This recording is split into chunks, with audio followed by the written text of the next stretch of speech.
All right, well, good afternoon, everyone. Welcome to the Delta Restoration Subcommittee meeting. My name is Campbell Ingram. I'm the Executive Officer of the Delta Conservancy, and I drew the short straw. I get to facilitate today. Glad to see so many people here. I know we've got a number of people online as well. I'm going to start with just a little bit of housekeeping.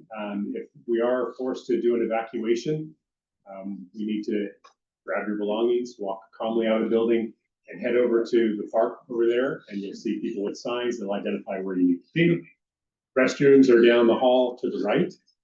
And as far as logistics for commenting, I mean, we are actually an official public meeting, subcommittee of the Delta Plan Implementation Committee.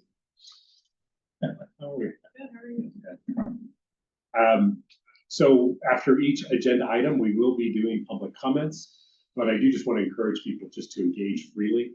So we will call for public comments, but if you've got questions or want to interject in the conversation, don't feel the need to wait till public comment section. All right. Yeah, there is instructions. The instructions up about how to comment if you're online. Anyway, I think most people know how to comment if you're online. If you have any problems, you can reach out to. Give a second, now I'm ahead of myself. I just messed you up by arriving late. The slide's coming up. Okay, great. So the information is on the slide. So if you have any trouble at all, just get in touch with us, raise your hand, wave wildly, and we will try to make sure that you're recognized and you can participate. So with that, I want to go ahead and start doing introductions of the subcommittee members. So I will start to my right. Good afternoon, everyone. Thank you. Good afternoon, everyone. I'm Fadwa Buhada from the EPA Region 9 office and stepping in for our management team today. And I also wanted to encourage any subcommittee members, if you have any sort of announcements now, would be a great time to go ahead and provide those announcements.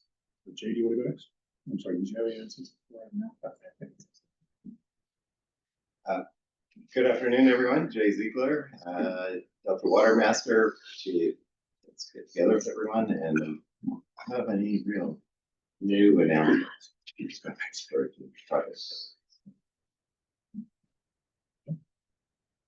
afternoon, Michelle Jesperson. I'm here representing DWR on behalf of Charlotte Biggs, and I don't have any. Okay.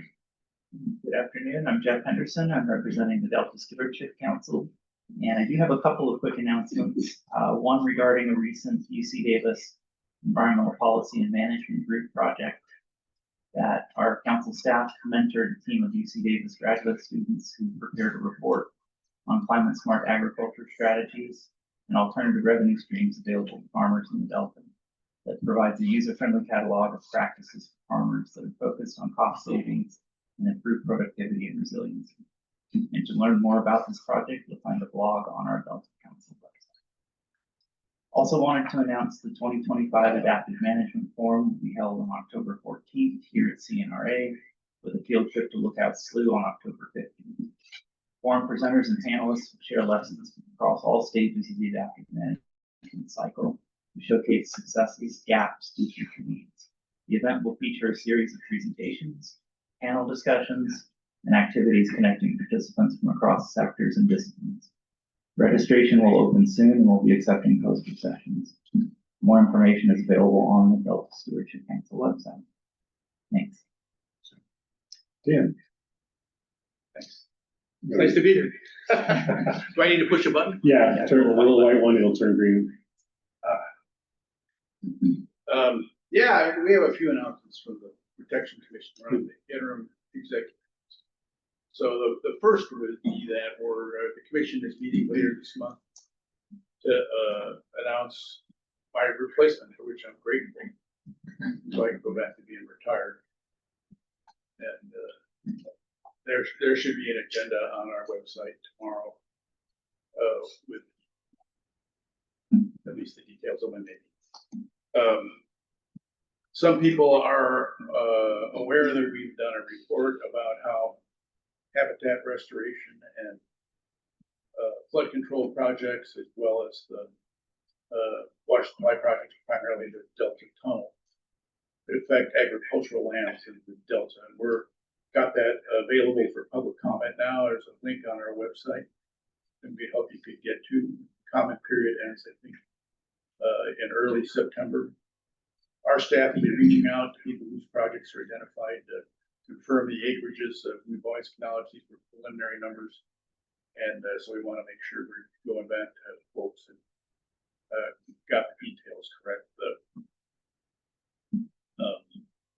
report covers projects not just ecosystem restoration, but other sorts of habitat projects like managed wetlands for carbon sequestration, flood control projects, primarily the work that's being done in the Yolo bypass now, and then both the footprint and the mitigation identified so far for the Delta conveyance. And we hope to revise that this fall and then take it to the commission with some suggestions that they could pursue if they choose about ways to address issues that we're hearing. And I don't know if there's a chance to talk about some of what we heard later, or now would be. It's not agendized. I mean, we can, let's hold off and Okay. until we do See if it comes up. agenda. All right, yeah, all right. Okay. And then, so now we want to go online. Any subcommittee members online? Subcommittee members online? Good afternoon, everyone. Jamie Silva, Central Valley Flood Protection Board. Sorry I can't be there in person today, but no relevant updates. Sorry? Hi, everyone. This is Sarai Cohen from EPA Region 9. Ottawa is representing us today because I can't attend the whole meeting. Thank you. Anyone else?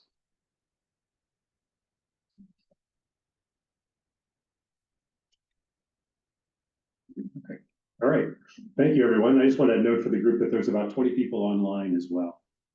I've got a couple announcements I wanted to put out there. With support from the Delta Plan Interagency Implementation Committee Restoration Subcommittee staff, we've provided an organized oral session for the State of the Estuary Conference titled Implementing Permitting Tools to Advance Ecological Restoration in the Bay Delta Estuary. Number of partners proposing this: Environmental Science Associates, CNRA, East Contra Costa Habitat Conservancy, California Department of Fish and Wildlife, and Marin County Public Works, as well as staff from the Delta Conservancy. And we're just waiting to hear back whether or not that's been accepted, and look forward to having that session at the Estuary Conference in October.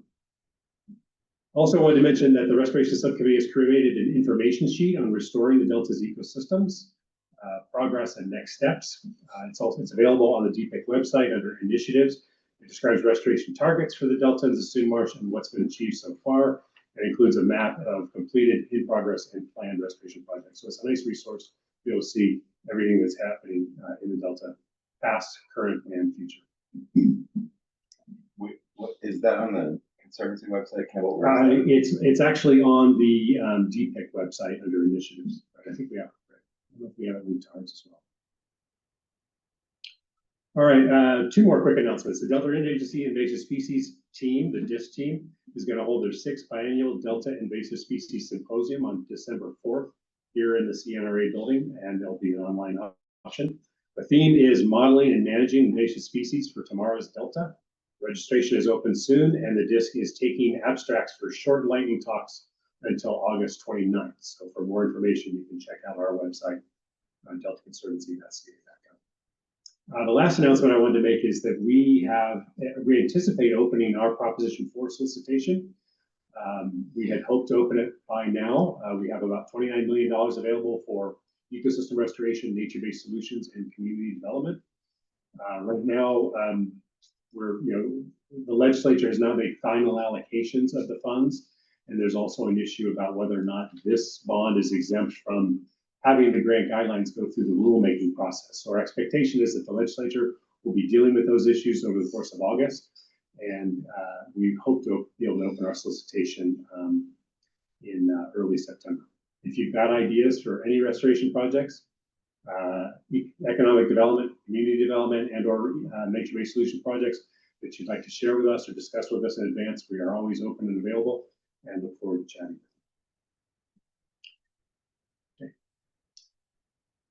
So I was a bit remiss, I think, on one item that I should bring to the attention of this body. Others following its work. 2 weeks ago, the state board released an updated water quality control plan, and there will be a public workshop on the updated plan on September 8th and 9th.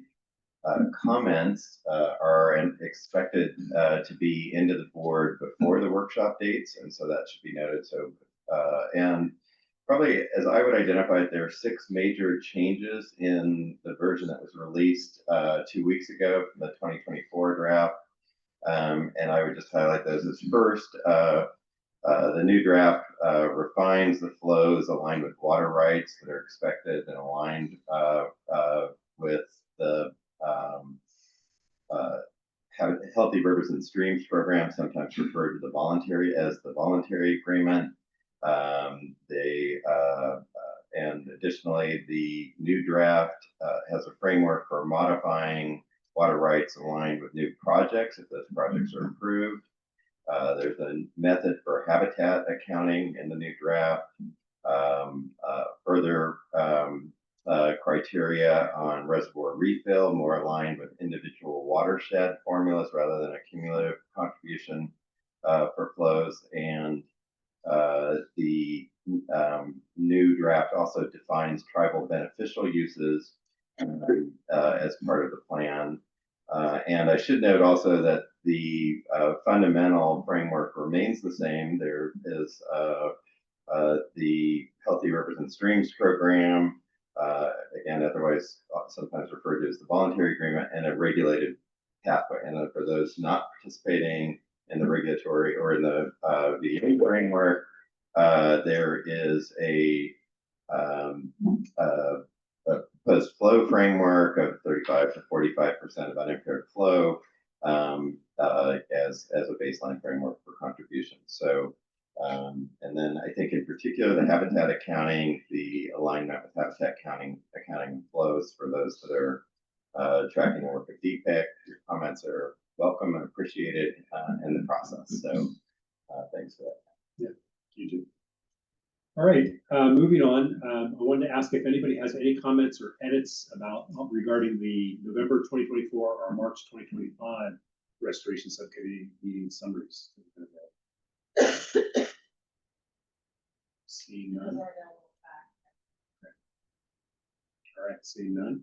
Okay, that brings this item, the introductions, to a close, but I did want to open it for any public comments. Anybody in the audience have anything they'd like to share at this point? All right, seeing none, we will move on to the meat of our agenda today. We've got some really exciting presentations. We're going to start with Dr. Rachel Wigington, who's a senior environmental scientist with the Delta Conservancy. She's going to provide a summary of the 3rd Delta Restoration Forum that took place in Clarksburg on May of this year. You all recall that the forum was an opportunity to try to get more widespread involvement and engagement with the Delta community, as well as all the practitioners on what's actually happening in the Delta.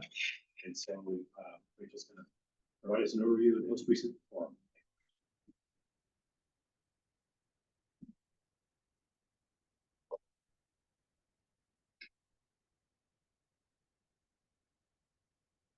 All right, thank you, Campbell, and good afternoon, subcommittee members and everyone else who's here attending the meeting today. I appreciate you all taking time to check in about the work of this subcommittee.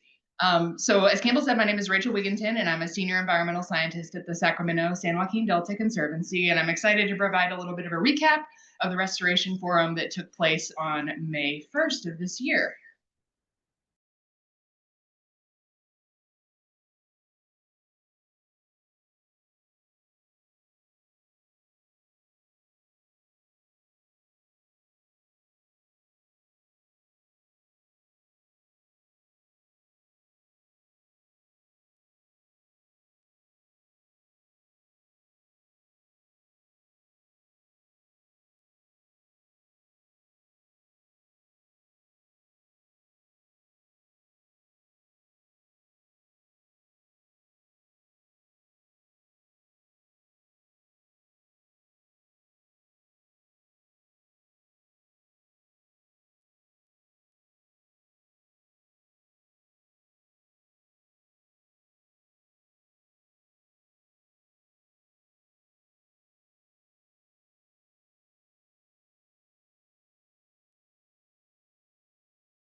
All right, go ahead, Rachel.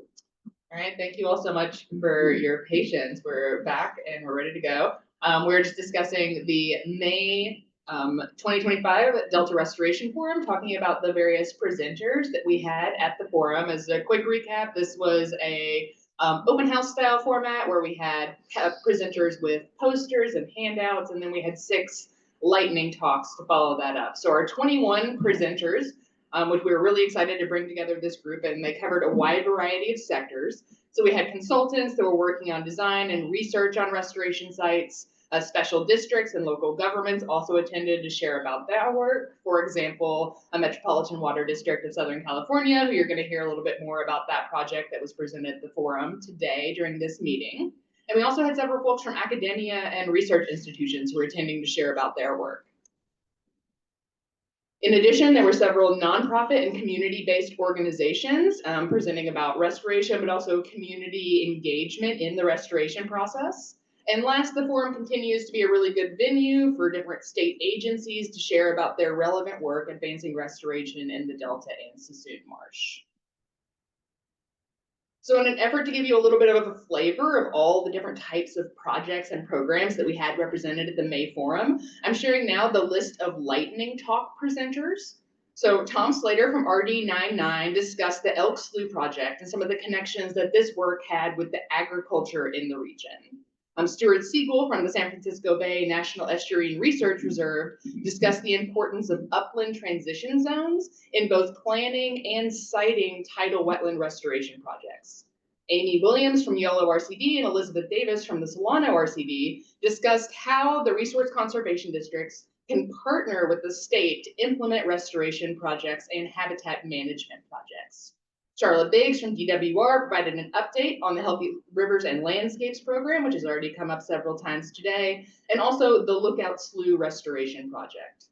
Erin Heyman from the Wildlife Conservation Board and Lauren Damon from the Delta Conservancy gave a joint presentation telling attendees about funding opportunities that were forthcoming in the region. And then finally, Austin Stevenot from River Partners rounded out the group of talks by discussing tribal engagement and restoration work.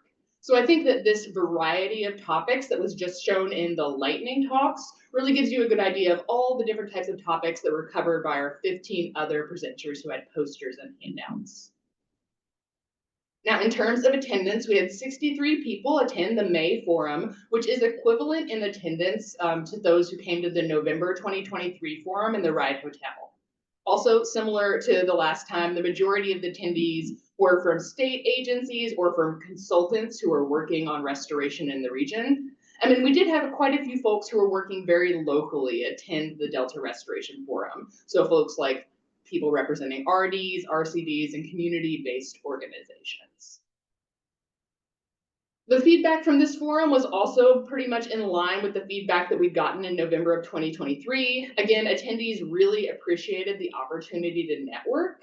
And one thing that staff noticed when we were looking at the attendees of all the different forums is that we see that many folks have attended all 3 of the forums in the series, which really implies to us that this is a valuable space for people to come together. They're not getting the chance to interact with these same people in another venue, perhaps. And it's a good chance to continue to build community and trust. Attendees also really liked the lightning talks, and there were several comments about maybe longer or more lightning talks. So people really liked that way of getting information. And feedback was also continued to encourage staff to bring in community members. And one person even specifically suggested advertising to college students as a way to create career development and capacity building pathways for restoration in the region, which we thought was a really great suggestion. Last, everyone really admired the beautifully renewed 1883 Clarksburg Schoolhouse, which staff agree is an amazing venue. But there were several comments that said because the event was so well attended, it did get kind of loud inside of the smaller building. So we're still on our search for like our Goldilocks perfect location for the Restoration Forum, but they are working on an extended patio around the schoolhouse, so maybe we'll have kind of an indoor-outdoor event there in the future. So moving forward, staff envision this as an annual event. We got a lot out of planning 2 forums in November in 2023, or in 2023 in February and November, but it was a really big time commitment to plan 2 forums in 1 year. And we also want to make sure that each forum provides updated and new information and is really a good use of everyone attending's time. We're also striving to continue to get more community involvement and plan to do some targeted outreach to build community and tribal participation in the forum series. And last, we are going to try to update our exit polling strategy for the next forum so we can really better assess how well we're succeeding in these specific goals that we've set out for ourselves. So with that, I'd like to thank you for sticking with us through that little bit of a technical difficulty, and I want to take a moment to acknowledge the members of our planning committee. In addition to staff, we also had Doug Brown from Douglas Environmental, Gilbert Cosio from River Delta Consulting, and Sarah Medina from Restore the Delta, who really helped make the event as successful as it was. So thank you for your time, and I'm happy to take any questions you might have. Great, thanks, Rachel. I'd love to hear any feedback from any of the subcommittee members on this event. I think in general, we think this is just a really powerful opportunity to engage with the community out in the Delta and talk about restoration that's happening. But we always want to look for ways to improve it, and certainly want to look for ways to try to get more community, more of the local actual landowners, farmers, business owners actually come out and participate. Welcome any thoughts that anyone has.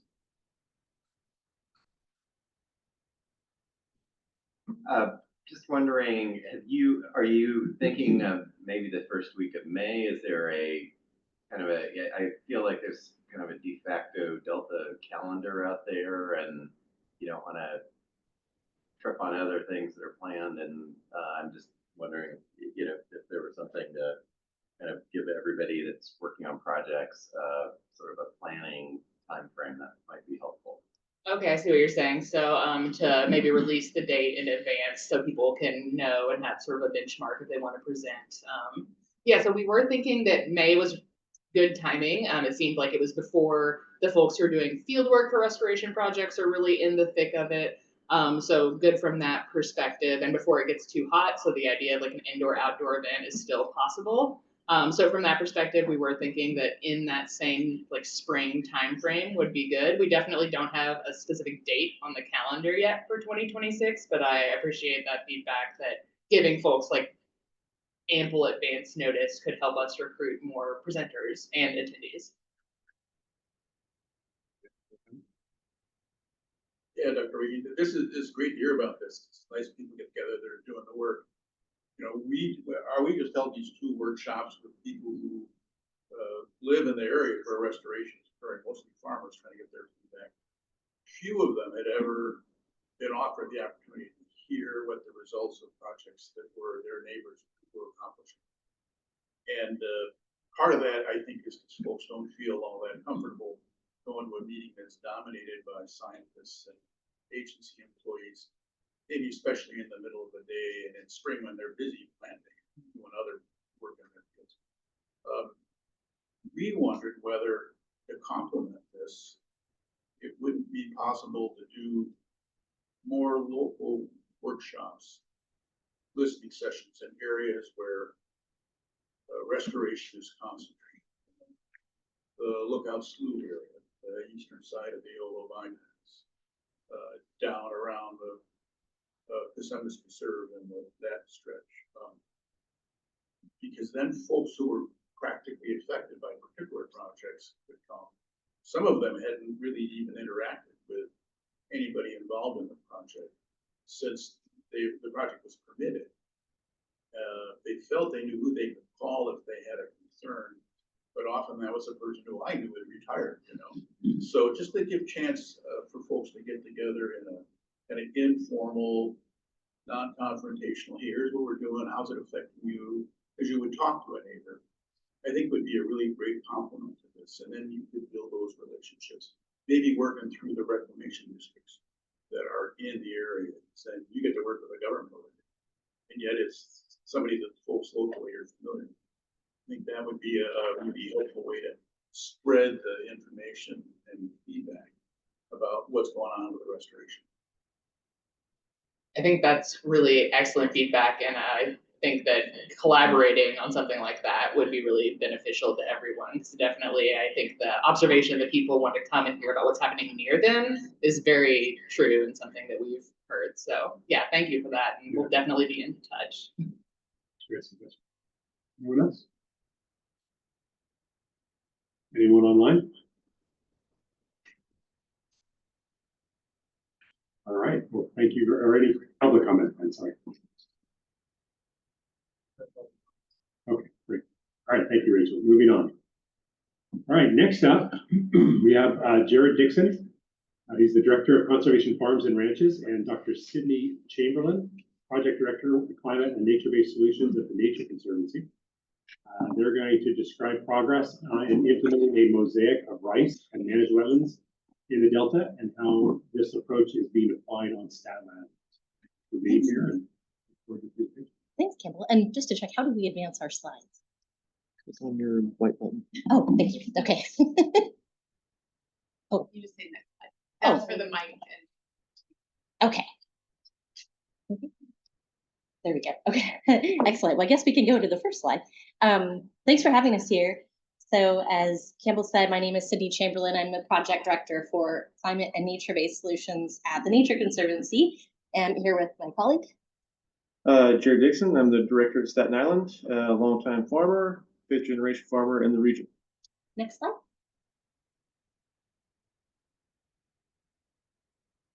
So we thought we'd just start with just taking a step back for a little bit of context setting, thinking about the Delta and the Sassoon Marsh, which we know are some of the most important ecosystems in the state, in providing critical habitat for species, supporting a robust agricultural economy, providing recreational opportunities, and serving as a hub for freshwater supplies for more than 27 million Californians. But I think, as everyone here knows, the Delta is a landscape that has been highly transformed over the last couple hundred years due to land use changes in agriculture. And with those changes have come a significant loss of ecological complexity and habitat for wildlife, which you can see in this lovely graphic from the San Francisco Estuary Institute that gives us a sense from sort of the colors on this map of the Delta, just how much the landscape has changed. Next slide. And we know that today, California has lost more than 90% of its historic wetlands. And in fact, in the Delta, only about 3% of the Delta's historical tidal wetland extent is still a wetland. So the fact that this system has been altered to this extent means that it can no longer support native ecological functions. Native species have been on the decline for decades. Next slide. And of course, we've kind of hit a critical juncture right now, because with those challenges, we're also seeing real tangible challenges coming up from climate change. So this top left-hand photo shows us an emergency drought measure taking place in the Delta here. You know, biodiversity loss is a challenge. The Bruin Delta smelt photo here. We've got development pressure as an issue, and of course in the Delta, land subsidence, which is shockingly hard to actually capture in a photo. I did my best here on the bottom right. You can kind of see it, but everyone I think knows what I'm talking about here. Next slide. So in response to all of that, many different entities and organizations have done and continue to do science to think about best strategies to tackle these problems. And along with that science, that's been accompanied and followed by the development of multiple plans and goals by the state. And obviously everyone here is familiar with the Delta Plan, first developed in 2009 to tackle co-equal goals for the Delta, these goals being to provide a more reliable water supply for California and protect, restore, and enhance Delta ecosystems.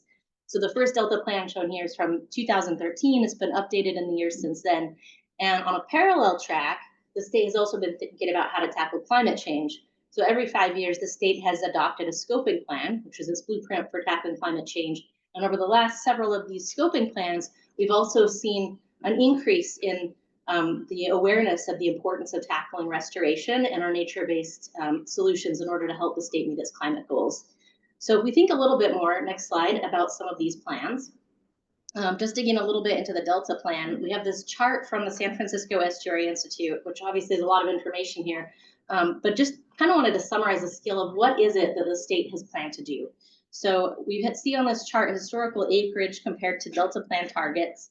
And if you look at all the numbers here for tidal wetlands, non-tidal wetlands, what you see is something like about 70,000 acres of Delta wetland restoration by mid-century. And next slide. Similarly, the 2022 scoping plan for climate change set a Delta goal to restore 60,000 acres of Delta wetlands.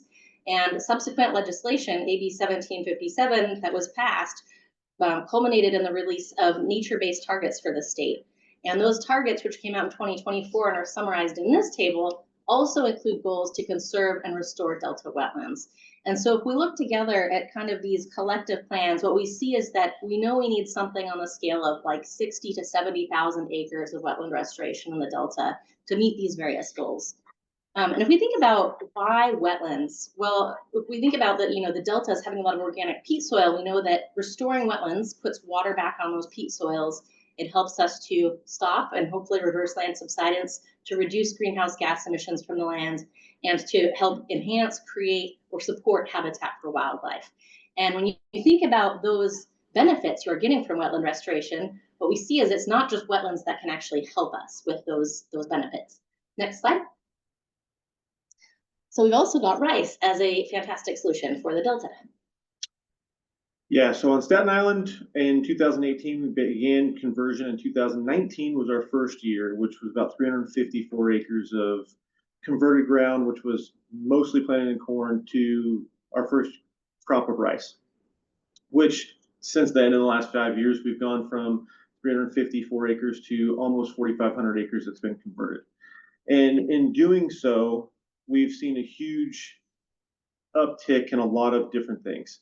We have healed up a lot of ground that normally wouldn't be able to farm. We wouldn't be able to do it economically.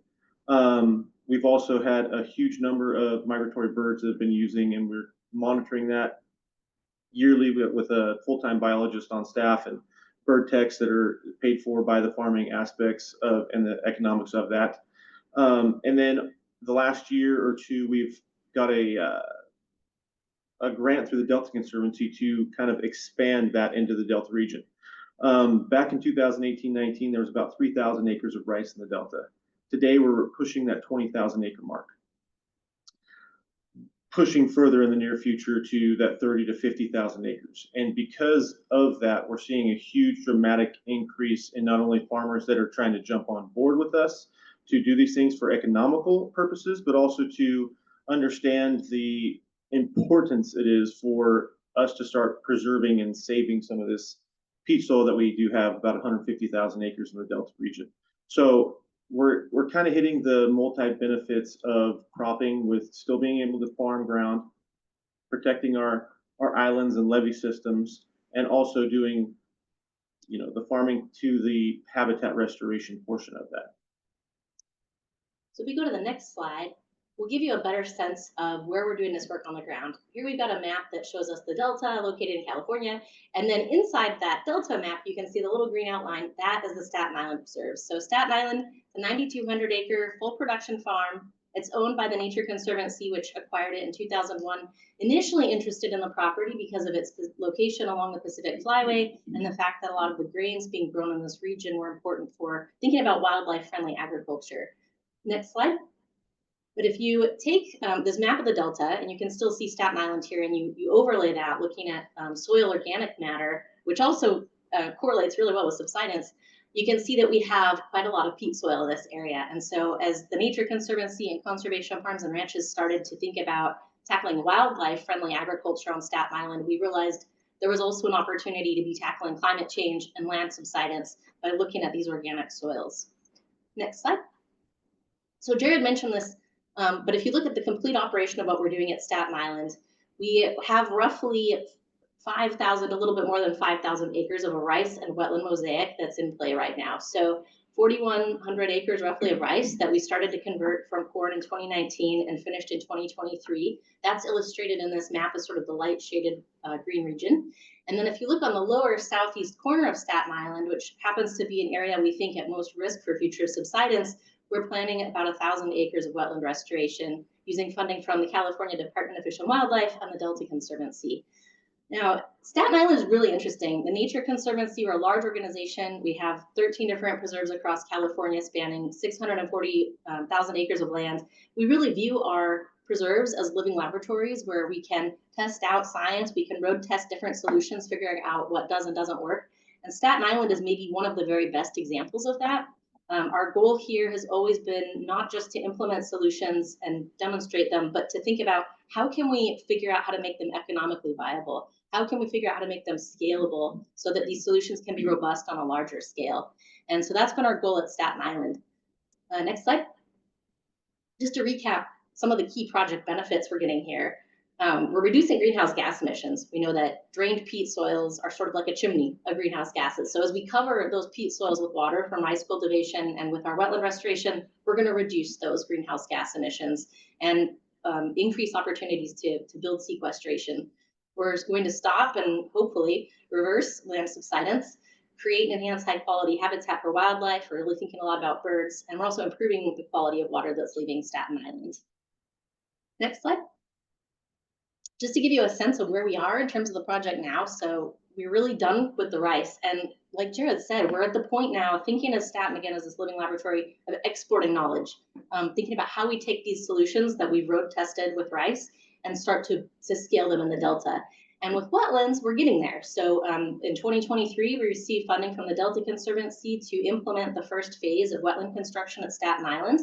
We are in the process right now taking bids for construction, so we expect construction to begin either in the next couple of weeks to sometime in spring of 2026. And this top photo here gives you kind of a sense relative to the water where that wetland is going to be. Next slide. Just to kind of wrap things up, again, we're really thinking about how to create broader impact here. And so Staten Island is this living laboratory concept. Next slide. Sorry, I put a couple of photos in here. We're thinking about science. There's still a lot of science to figure out around all of these solutions, both in terms of how do we improve these management practices? Are there ways that we can really maximize potential benefits? And so, for example, when we look at the wetlands we're putting into place, how do we think about the trade-offs between carbon dioxide and methane? So can we support people who are doing science, looking at things like alternate wetting and drying for rice, for example? We're trying to figure out how we can support those kinds of scientific advancements. We're thinking about not just greenhouse gas emissions, but about the agricultural side of things. Agricultural side of things, as in trying to heal ground in the Delta, especially in peat soils, we can get a lot of salty ground that just isn't viable anymore. And then trying to rotate and do a lot of those things agronomically that we can actually benefit the soils and try to save a lot of the elevation now from subsidence that we've had in the past. Also, you're speaking to in the future, we'll also want to have like a living laboratory of rotation with like a walking wetlands is the next step for us, not just having wetlands, but able to have something where we put wetlands down and also be able to farm it in the future. So we're not losing that farming benefit, and we're also creating that habitat that is very much needed in the future. And next slide. We're thinking a lot about policies and incentives too. So the Nature Conservancy has spent a lot of time in the last couple of years exploring barriers to implementing nature-based climate solutions and ways to address those barriers. And those solutions, nature-based climate solutions, include wetland restoration among many other different land use practices. And what we see is that for that suite of solutions, which include rice cultivation and wetland restoration, that time and time again, key barriers to scaling those are funding to implement these solutions and things like regulatory challenges. So at Staten Island, we're trying to think about how we can take the work we're doing to support reducing those barriers. We are enrolling our rice and wetland mosaic, all 5,000-ish acres, into the voluntary carbon market. And you're going to hear from a little bit, and Steve Deverell is going to talk a little bit more about some of the carbon work on Staten Island. We're also thinking about the regulatory space and thinking about if there are ways we can support California with its cutting the green tape approach. So that's work that's under play. Next slide. And then just finally, thinking about scaling action. So we have this grant that we got from the Delta Conservancy in 2023 to begin a rice conversion program. And as Jerred said, we've reached a much larger amount of rice in the Delta. We're going to keep doing that work. And there are a lot of questions now about how do we do that with wetlands? Wetlands and rice have very similar benefits. They're very different to implement.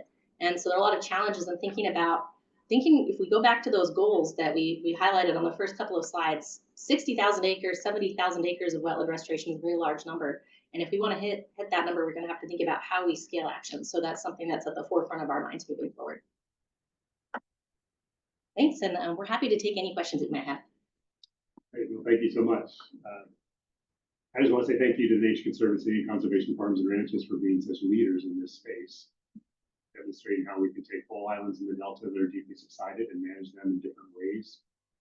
keep them economically viable from an agricultural perspective, as well as stopping carbon and stopping subsidence and reducing flood risk in the Delta. It's really great to see these efforts starting to take place at scale. Thank you so much for your work. Any thoughts or comments or questions from the subcommittee members?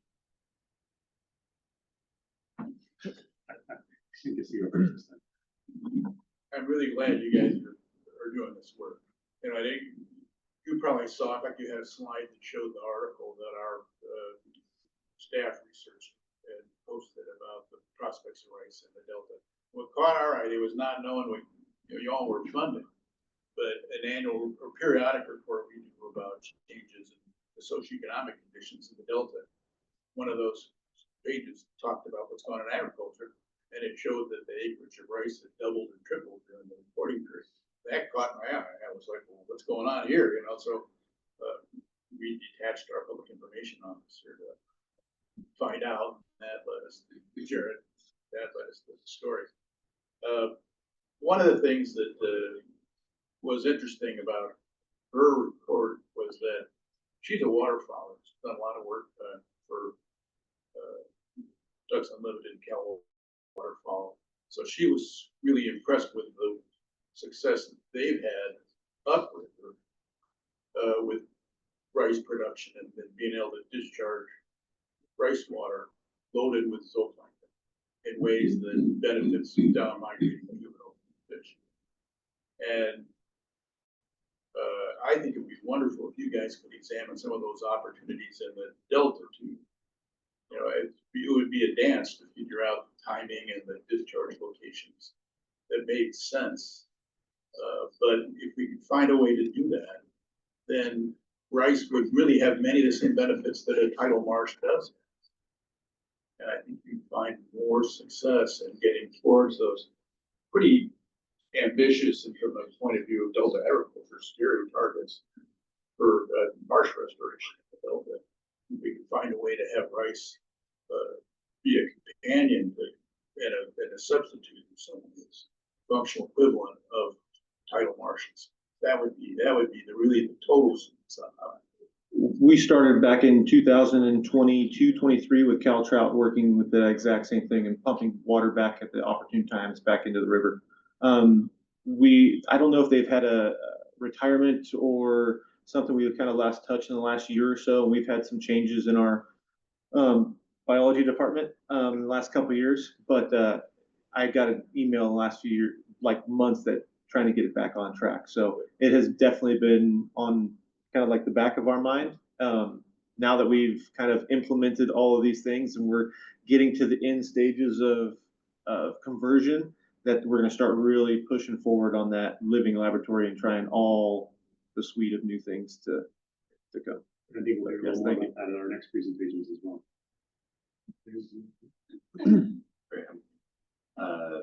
I think following on Dan's comments, and first, great to see both of you here.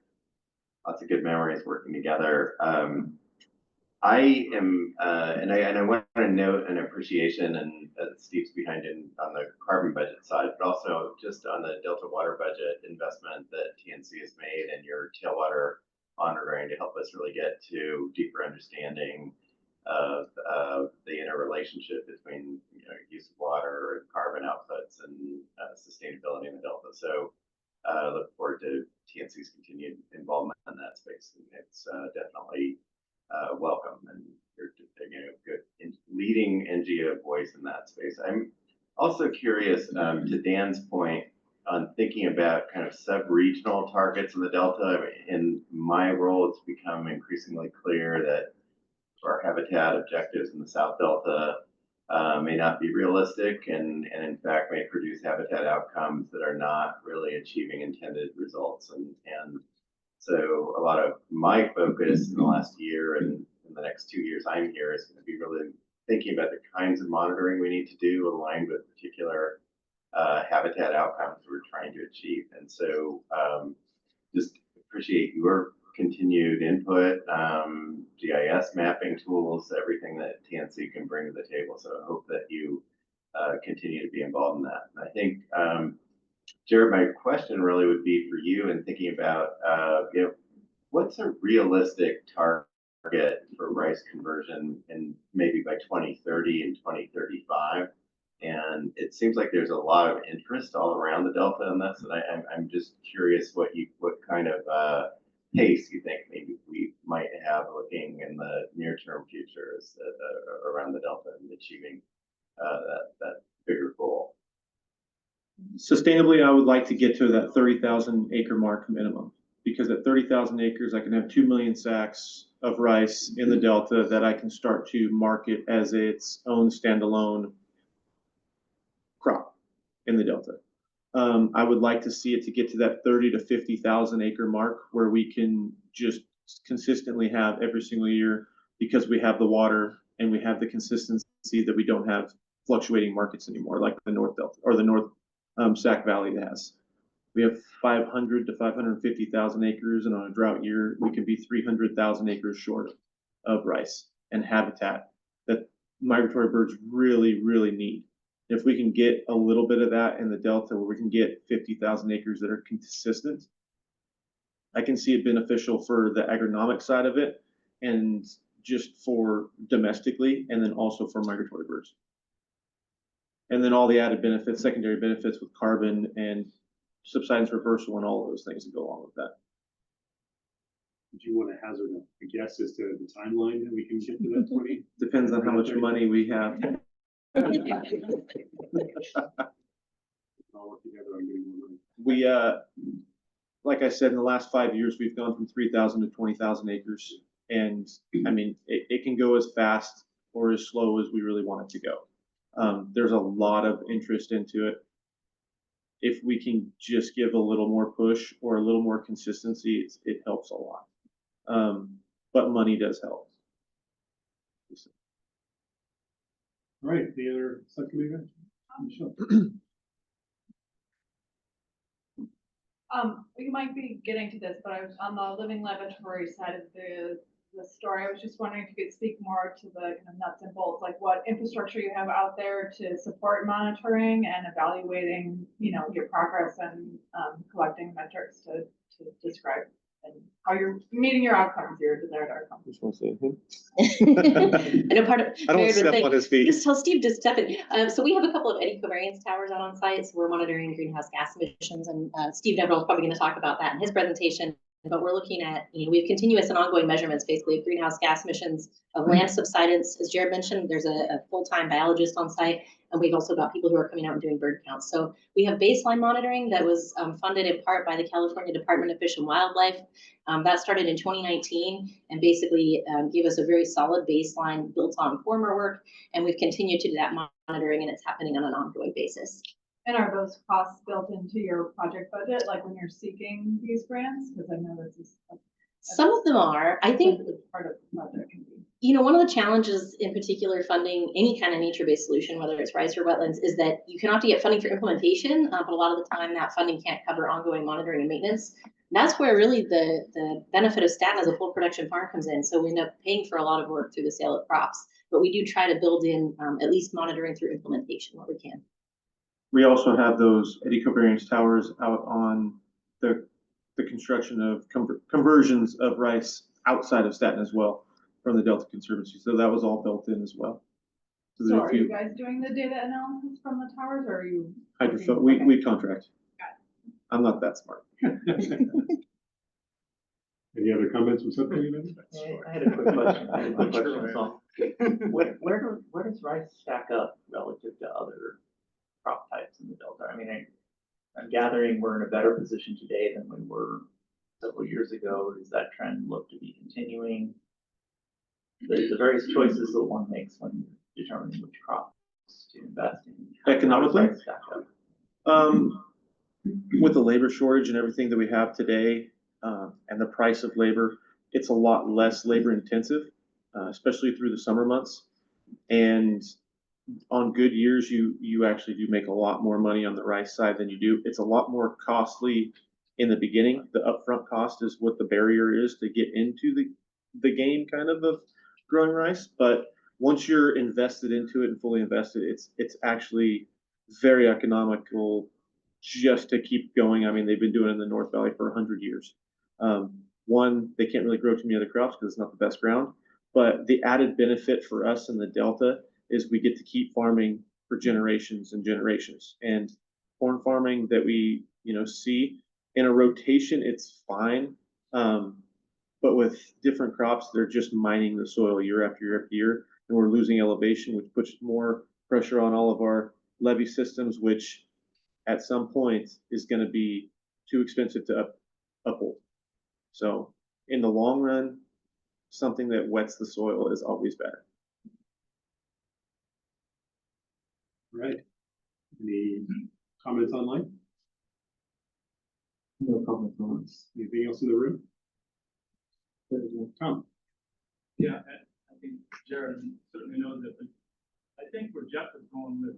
Just a second, we want to get it so it's recording. Thank you. I think where Jeff was going, or maybe correct me if I'm wrong, Jeff. Economically, where can a farmer expect to be 20 years from now in terms of acres? But we haven't touched on the economics too much. What would return of your investment? And the reason it's gone from short acreage to maybe 20,000 acres this year, somewhere in between, it is largely due, correct me if I'm wrong, to the price of rice. And maybe not in your, there'll be 100,000 acres of rice in 5 years if that market jumps. There's your driver. And I'm certainly not contesting anything. Everything you said is correct. But I think that's still the driver for the farmer in the Delta. We got to put food on the table. Absent long-term gains, which the carbon, the subsidence reduction, beautiful stuff. Those are long-term deals. We would need money tomorrow. And so revenue. I think that largely gets ignored in the broader discussion, not by the researchers in Staten Island who does such a beautiful job. But that'll be the first comment a farmer says at the coffee shop. Yeah, how much am I going to make? That isn't a selfish comment. That's the real. So I just wanted to point that out. Yes and no. Rice in the past couple of years have been, everything's been down the last few years. So it's not like we're making a fortune off of rice. A few years ago when there's a drought, yes, but a lot of the farmers in the North Valley didn't get to make that money because they weren't growing it because they didn't have the water. Compared to other crops right now, I mean, you can do specialty crops, but you can't do them year after year after year. You have to have a rotation regardless. And in my opinion, that what I see and that I've seen, growing up with my whole life, basically, in this avenue of farming is rotation has to be key, because in the Delta especially, and we're seeing it this year, without a rotation, you're getting more resistance to weeds, you're getting less annual yields and those kind of things. Rotation is key. We like a 5-year rotation back into something, whether it be fallow, whether it be another crop, whether it be something different. But I do understand farmers are making money on the last 10%. Like everything before that, we're pushing all of our chips to the center and putting it on black. And if you don't hit, it's kind of it. So I do agree with you. You need to make the income for next year. And most farmers are only looking at how much am I going to make so I can carry for next year. But rice does hit kind of all of those in economics and saving all those other things as well. Yeah. And I agree that the rotational part of it 20 years ago, Canada, that's why you did it. You kept it in there. If one was down, the other one's up. All that rotate, and that is a very good substitute going forward. He hasn't said anything that I disagree with. It's part of the equation is that economic instinct, or when you can suffer a little bit. Comparatively speaking, that rice looked much better because others looked worse. Maybe rice didn't jump, but corn dropped. So that will always be, that's farming. So anyway, I'm pointing it out, but this presentation is beautiful and all the time. I just want to add, I think that's a really important question, not just for rice, but for wetlands too, because we have these big ambitious goals that the state set. But at the end of the day, they have to be able to be implemented somehow. And I think, at least with rice, you still have a crop to sell. With wetlands, there's a really big question about what kind of incentive landowners have to make that change. And Staten Island, we have 9,200 acres. So for us, the math pencils out to do a carbon offset project, but it's a lot tougher for a farmer who maybe has less acreage. So I think there are a lot of those of us, at least working on the climate space right now, we're thinking about these climate targets the state set and thinking, how do we get there? And so thinking about novel incentives that we can come up with and ways to have sustained funding to support this work is going to be really important to achieve any of these goals. Great, thanks. We're out of time for this one, so really appreciate the presentation. We did want to schedule a quick 5-minute break, so why don't we just take a quick 5 minutes and be back here at 2:09, and then we'll continue on with our next series of presentations.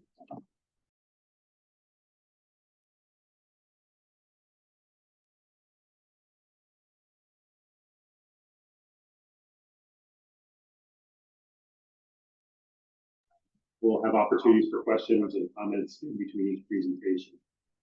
In May of 23, the Delta Conservancy authorized funding for 2 projects, wetland restoration and conversion of rice on Webb Tract through our nature-based solutions funding process. This collection of talks is going to showcase the mosaic concept on Webb Tract and all the work that's going on. So we're very happy to have 3 presenters, Dr. Steve Deverell, with Hydro Focus, and that'll be followed up by Melinda Stalvey, Program Manager with Metropolitan Water District, and responsible for implementing the project. And that'll be followed up by Don Hankins with California State University Chico, to talk more about incorporating ecocultural perspectives in project development. So I'm very happy that you're here, and happy that you're here in person, Don. I think we were expecting you virtually, so glad you could be here in person. With that, I'm going to turn it over to Dr. Steve Deverell. Talk about the target. Thanks, Campbell. Can I have the next slide, please? So I'm going to talk about how things have evolved relative to the research and landscape, especially related to the Webb Tract project, which is a mosaic of land uses kind of based on the current conditions, the baseline conditions. Next slide, please. Next slide. So all this really started in the 20th century. We started to analyze subsidence. I was a researcher at the U.S. Geological Survey. We measured subsidence and measured carbon fluxes and made this connection between carbon. Next, does it? Can you advance to the? There you go. All this is a connection between subsidence and carbon loss that was quantified in this paper in 1996. And we also created a, next line, please, wetland mesocosm flux experiment, where we looked at different wetland management practices for reversing the effects of subsidence, basically. And what we did was to look, basically just discover that permanently flooded wetlands would reverse subsidence in these mesocosms. And that's described in this next paper, Deverell, Long, and Munstauser.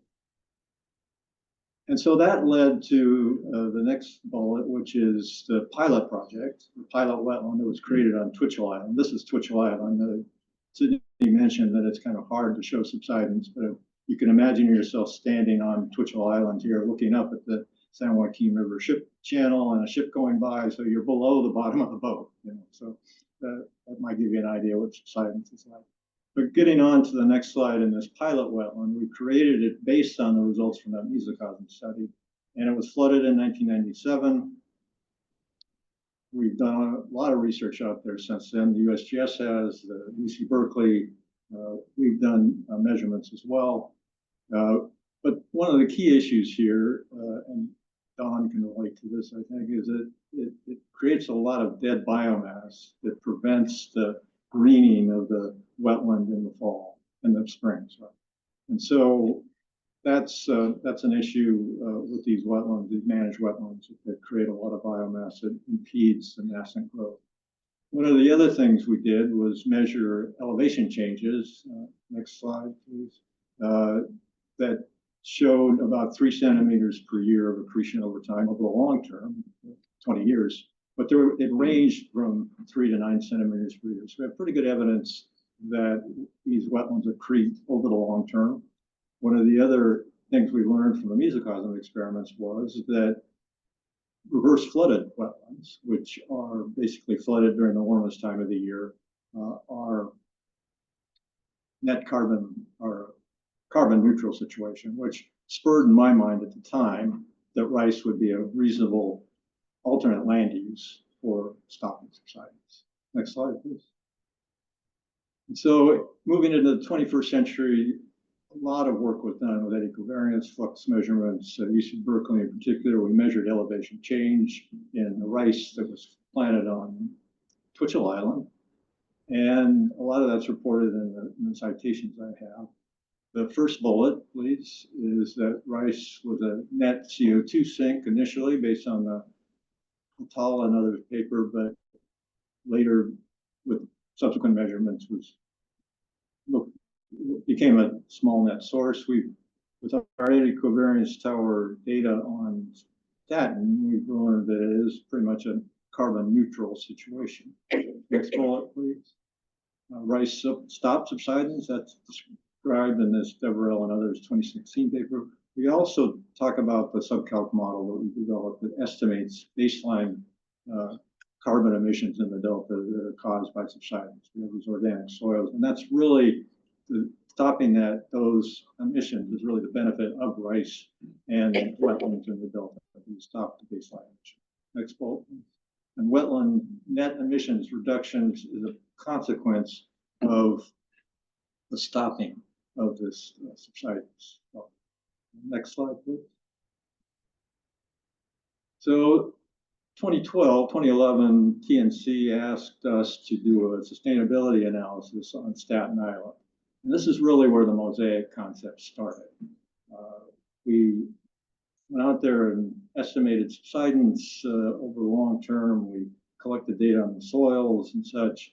And the first bullet, please, we predicted potential for future levee instability as a result of that subsidence. Over decades, we would see seepage forces that would be prejudicial to Staten Island. Next bullet, please. So I recommended rice in that report. This is 2012, we published this report. And then the last bullet is the mosaic concept. One more, please.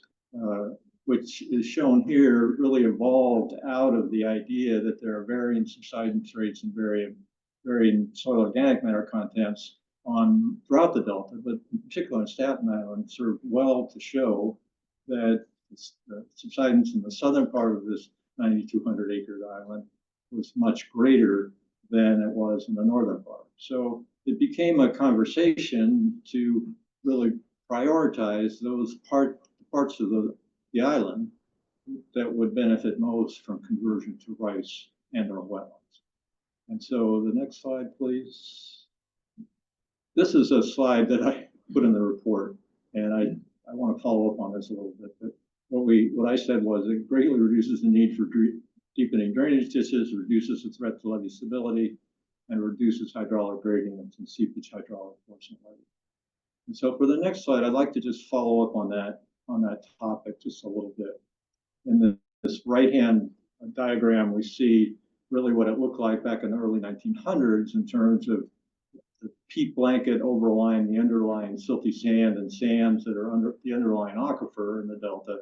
And you notice the flow paths are primarily into the peat.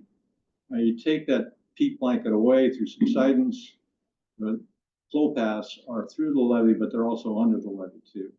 And so that's the issue really as we continue to subside from a levee stability standpoint, in that the hydraulic gradients going into that toe drain get larger because the water in the underlying artesian aquifer is higher than that drainage ditch. And so as you subside, you lower the drainage ditch, you lower that water level elevation in the ditch.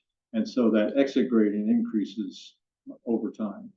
Now that picture on the left is a picture of the Jones Tract toe drain at the place, near the place where the levee failed in 2004. This is after the levee improvements, but you can see that boil in the drainage ditch there. But more importantly, up on the bank, you can see the silty sand that's been accumulated over time. So I think it's consistent with the idea, or what the Delta risk management strategy says, in that underseepage was a causal factor in the 2004 Jones Tract failure. So rice stops subsidence, but it also really helps with this stopping of increasing exit gradients over time. Next slide, please. Next slide. And so that concept of the mosaic, which is key to the Webb Tract project, really came out of that slide that I showed earlier, where we have the southern part of the island most subsiding at the highest rates, the highest organic matter content. And so that's where we initiated this study that was published in 2017. We did some looking at what the economics of that would be, what the greenhouse gas benefits would be, and those are shown in the bullets, please. There was a reduction in greenhouse gas emissions. There was a slight decrease in net revenue in this particular mosaic, but if you take the wetlands out, the rice for the entire southern part of the island really resulted in an estimated net increase in revenue relative to corn, which was the case for the whole island pretty much. And then lastly, we've evolved into this current land use, which Jerred and Sydney have already shown, but we have done some analysis of this. The previous analysis was kind of based on modeling and such, but this is based on our eddy covariance data. And so we really demonstrated the greenhouse gas benefit, which is the first bullet, of 21% emissions reductions. The next bullet shows that reduced soil loss by 75% over 50 years. And lastly, we estimated a net revenue of $2 million, greater than the baseline of corn at the time.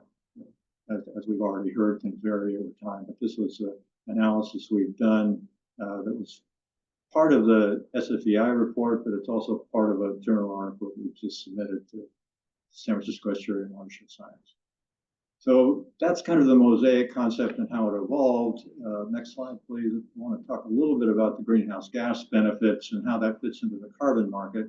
So this slide basically talks about the agricultural emissions being stopped by wetlands. So the agricultural emissions on the order of over 8 tons of carbon dioxide equivalents per year. That's once you convert to wetlands, you sequester CO2, but you also emit methane. So the net is basically the agricultural minus the project. One more bullet, please. There you go. So basically you have a net benefit of about 9 tons of CO2 equivalent per year. This is based on Twitchell data collected by UC Berkeley. So it gives you an idea of what the real benefit is of wetlands, but rice provides a similar benefit. It's not quite as large because you have to harvest the grain, which is taking the carbon away, and there are methane emissions associated with the rice, but it does provide a carbon benefit. I'll talk a little bit more about that in subsequent slides. Next slide, please. So as Sydney mentioned, we have a protocol for participation in the carbon market. Webb Tract project plans to participate in the carbon market with the conversion. And so wanted to talk a little bit about that. Those results. This protocol was published in 2017. It was used, first bullet, please, for emissions reduction verified on Sherman and Twitchell Island, which were first started in 2010 and have continued to continuing to this day. In 2020, 52,000 tons of carbon dioxide equivalents were verified on Twitchell and Sherman through the carbon market through a third-party verifier, primarily using eddy covariance data, but also some modeling. Our subcalc model is using that. And then the next bullet is for Staten Island rice, which we just verified this month, 12,000 tons of carbon dioxide equivalents for the conversion of rice from 2019 to 2023. So there is this use of the carbon market activity. Carbon prices are increasing. We've actually estimated for Bolden Island that it could be an income commensurate with lease values. Next slide, please. And so the mosaic concept has been extended to MWD Islands, not just Webb Tract, where it's actually being implemented. We did a planning project called the Delta Islands Adaptation Strategy for Spoltly. And do one more, please, that shows the results of that, where we have most of the island being converted to rice and much higher greenhouse gas emissions on Bolden, but that's where it made most sense from an economic standpoint as well. And so then it's been also part of the original proposal that we provided for the Delta Conservancy for the Webb Tract project. At that point, I'll turn it over there. I'm going to pause just for just a quick second for any comments or questions on Steve's presentation.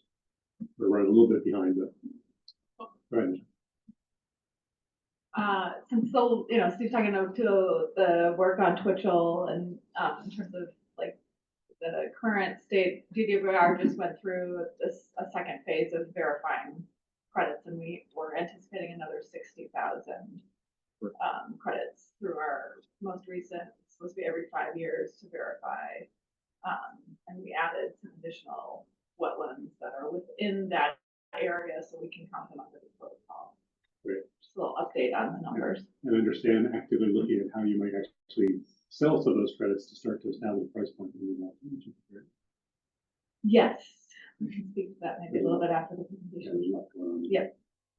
Great. All right. So next up is Melinda Stalvey, Program Manager of Bay Delta Initiatives of Metropolitan Water District, and she's going to provide an overview on the Webb Tract project. If you could advance 2 slides, please. Thank you. Thank you, Campbell, for inviting us here today, and for the committee members. Thank you for the opportunity to present on the project. I feel like I'm in royalty, sitting in with royalty for the changes that are happening in the Delta. There's just some really, really big things, and we're getting a chance to build on some of the amazing work that TNC, that Steve Deverell and many others have done in the Delta region, and that the Delta Conservancy is really leading the charge for. And so I'm really happy to be a part of, and the opportunity for us to be a part of this. Metropolitan purchased 4 islands or actually 4 and part of a 5th island in the Delta in 2016. I think it's probably no secret that part of those islands were purchased for the Delta Conveyance Project, or for parts of the Delta Conveyance Project. Bolden Island, it was being considered for a tunnel shaft at one time. Shortly after we purchased the islands, the governor changed, and when Governor Newsom came into office, he wanted the Delta Conveyance Project revisited.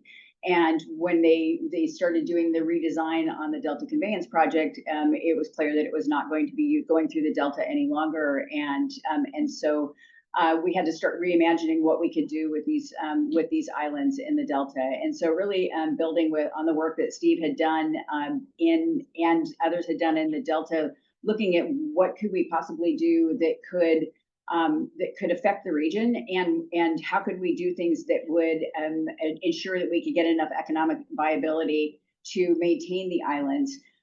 We have found in the maintenance of the islands over the last almost 10 years now that it is extremely costly to keep up the levies on the islands, that the maintenance costs can be challenging. And so finding a stable revenue source and a way to make changes in the Delta was really important to Metropolitan. So Steve mentioned that there was a grant that he had proposed on Bolden Island. When we submitted the original grant application to the Delta Conservancy, it was pretty expensive to build what we were going to build, and Campbell challenged Metropolitan to go big or go home, was I think how he put it. And so we really took a step back and looked at where else and what else we might be able to do on the islands. And Webb Tract being is really an unusual island in the Delta, in that it is completely surrounded by water. The only way to get to it is via ferry. So it's very challenging for anybody that's doing agriculture on the island to be able to get any kind of product off of the island. It is also one of the most deeply subsided islands that Metropolitan owns. It is anywhere from 12 to 24 feet below sea level. So the costs of maintaining the levees and ensuring that we could protect the levee system in the Delta was important to us. And along with the change in the operation or the location of the Delta Conveyance Project, at the twin tunnels, when the twin tunnels was initially going to be built, the water supply would mostly go through the tunnels that would be going down to the State Water Project. With this new iteration of the Delta Conveyance Project, a lot of that water, almost, I've heard 80% of the water, 75% of the water will still be going through the Delta region, which makes it really critical for Metropolitan and anybody who is interested in water through the Delta to ensure that the levees are maintained and that the flow of water through the Delta is maintained. So it becomes even more critical and more important for us to be able to maintain the levee systems and find a way to ensure a healthy ecosystem in the Delta. You know, everybody's talking about the substantial subsidence and the peat loss. And so in 2023, we submitted a grant application to the Delta Conservancy to fund a full island approach. And it was building on this mosaic concept where we would fund a project that was rice and wetlands. What's different a little bit about Webb Tract project is it's more wetlands than it is rice. This is really kind of a nod to the fact that we are hoping that the opportunities for carbon sequestration will provide revenue sources that are on par with the rice that we are also proposing. Next slide, please. So the rice project, what we were proposing is to convert about 1,000 to 1,500 acres of rice. And the grant that we received from the Delta Conservancy really helps us to be able to help a farmer to be able to offset some of the costs that are associated with the pretty high prices that folks have talked about for leveling the land, the upfront costs for generating for rice. And then there would be the additional benefits of the rice conversion would be the reducing of subsidence or the reducing of greenhouse gas emissions, the ability to generate revenue through the sales of carbon credits, and sustainable farming practice, and of course, like everybody's talked about, the migratory birds and other species that could be supported through the conversion to rice. We have since identified about 1,300 acres of rice, and next slide, please.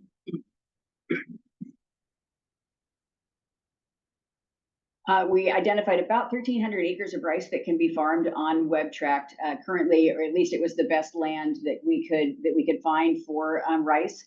Initially we released a request for proposals in June of 2024. The grant helped us to offer $875 an acre to a farmer to help them to offset the costs for land leveling activities.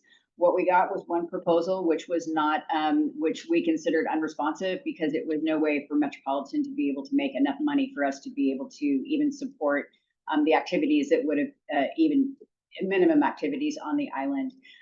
So we went back to the Delta Conservancy. We asked for an opportunity to shift some of the funds away from the wetland project to the rice project to offer a pretty substantial benefit to a rice farmer to be able to help offset the costs. And we did a lot of outreach to a number of different farmers throughout the region. And we ended up getting 3 proposals this next time. I'm happy to say that we are going to our board in August of this year to award a lease agreement with a farmer so that they can begin land leveling this fall and with a first crop planted in spring. It's going to be a 3-year proposal for the farmer. They're going to start with about 550 acres and then build up to that 1,300 acres over time. Next slide, please. So the wetland project is going to be, it's about 2,400 acres total of wetlands that are going to be created. What we did with this project is a little bit different than most wetland projects because we don't have a lot of funds available to build this, and it is such a large number of acres. What we did with the help of our consultant GEI, who's also in the room today, we looked at how could we use the existing topography on the island to be able to reduce the cost for the construction costs on the island. And so we did we kind of looked and said, what would it take for us to fill up this land to make 3,000 acres of water, our wetland? And what we found is that we would have a significant amount of deep water, which would not meet the goals of the grant, which would be to reverse subsidence and to sequester carbon. Instead, with large open waters, deep water like that, you can't get the growth of tules or cattails, which require anywhere from 1 to 4 feet of water at the deepest for them to grow. And we needed them for the sequestration of the carbon, but also to lay down over time to reverse that subsidence. And then on open water, you also get the methane emissions. So you would be actually increasing the amount of greenhouse gas emissions rather than the opposite. So we reversed engineered and we were really working with the existing topography to create the wetland units that we have now, and which I'll show in a little bit. And with this project now, we were hoping to reverse the site, and same thing as everything else, except that with this project also, we're really hoping to be able to explore the food web benefits that are associated with the wetland project. And also the polluticulture opportunities. Because we have more wetland than we do rice, we want to be able to see whether or not just rely on the carbon credits, but whether there's other opportunities for us to be able to generate revenue as well. So really looking at whether or not you could harvest some of that tule material and use it for, can it be marketed for insulation, for particle board, for other products, and Campbell mentioned some of the work that they're doing, and we're hoping to be able to tier off of that as well. And then the food web benefits themselves. How can we manage these wetlands so that we can really look at how can we maximize phytoplankton and zooplankton production? Jerred mentioned the opportunities in the rice fields, but can we move water from the rice fields to the wetlands and or back again, and then off of the island and manage it such that we can increase that phytoplankton and zooplankton, and then export that off the water to be able to help the existing surrounding food web in the Delta region. Also improving water quality in the process. So next slide, please.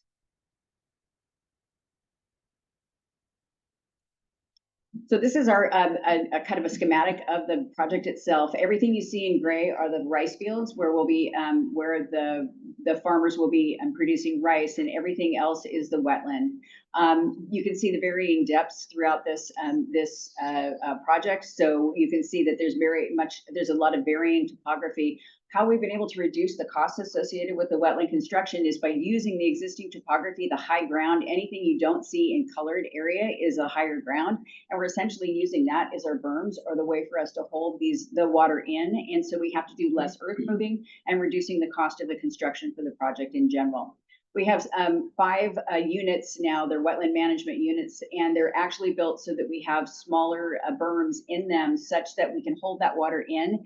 And over time, as those tules start to lay down, they're built so that the smaller berms will overtop with water, and those wetlands will spread over time. So we'll eventually be getting more carbon sequestration benefit, more wetlands over time, and then more opportunities for using for food web and polluticulture opportunities as well. Everything you see in the hatch is going to be grading and borrow areas. All the material is going to be sourced on site and then used on site as well, so we don't have to import any material from the site. And then one of the highlighted, I think that Don will talk about a little bit from the ecocultural working group, is some of these high areas are sand dunes that our ecocultural working group had asked us to preserve. Our original reclamation district really wanted us to keep that area for them to be able to use the material for the levees maintenance. And the very southern part that you see on this island on the southwestern side here that is blank is an area that we've put aside so that we have material for the next 30 years for us to be able to maintain the levees on the island, so we don't have to import material from anywhere else.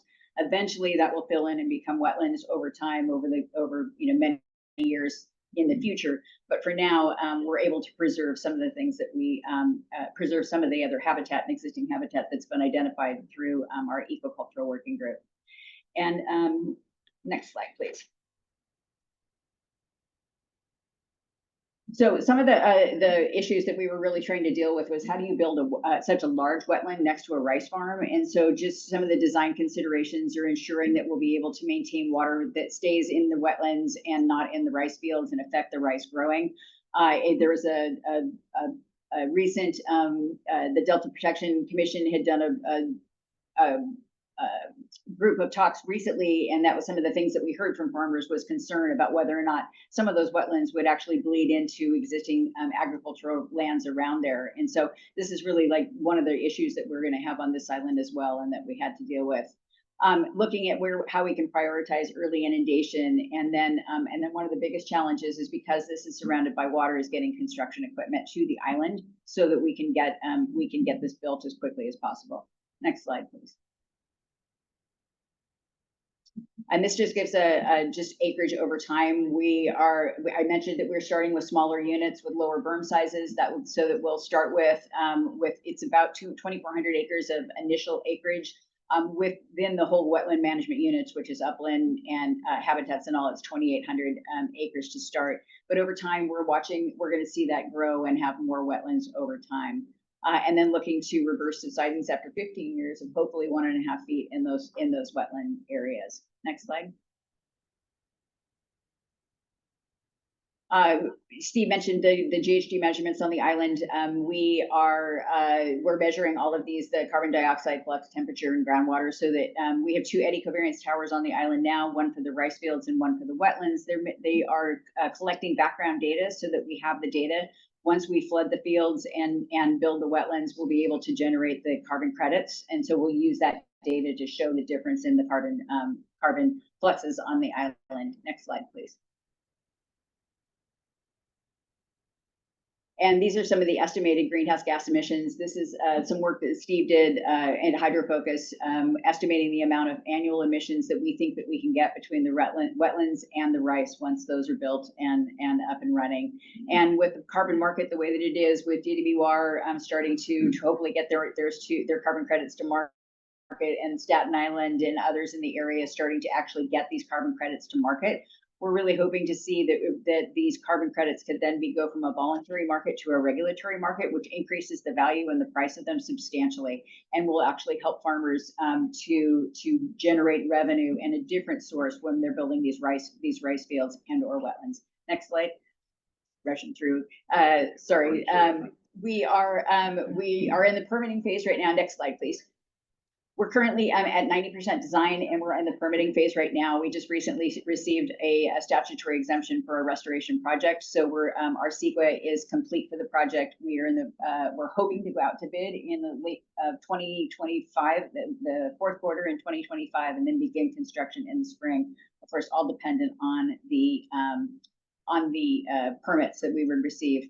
And then I didn't get a chance to say, but some of the most important work that we were doing was being able to coordinate with not just the community members at large, but also with the ecocultural working group that we established at the very beginning of our design concept.